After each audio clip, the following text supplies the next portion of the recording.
everyone, my name's Ali and I'm going to be showing you how to bleach your hair using the Jerome Russell Maximum Blonding Kit.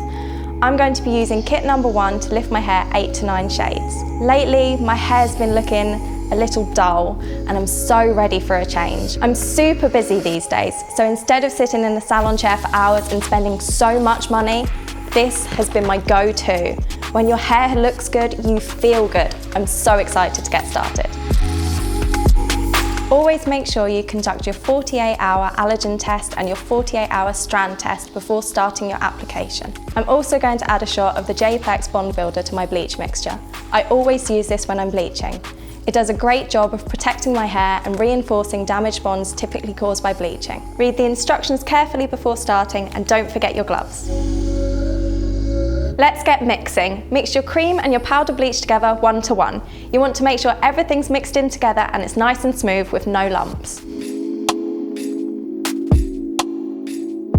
Divide your hair into sections to make sure it can all be coated easily.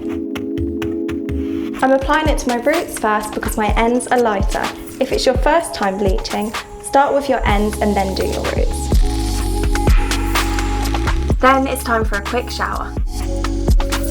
Now that all the mixture's been removed from my hair, I'm going to use the deep conditioning shampoo that comes in the kit. It smells incredible and leaves my hair feeling so soft.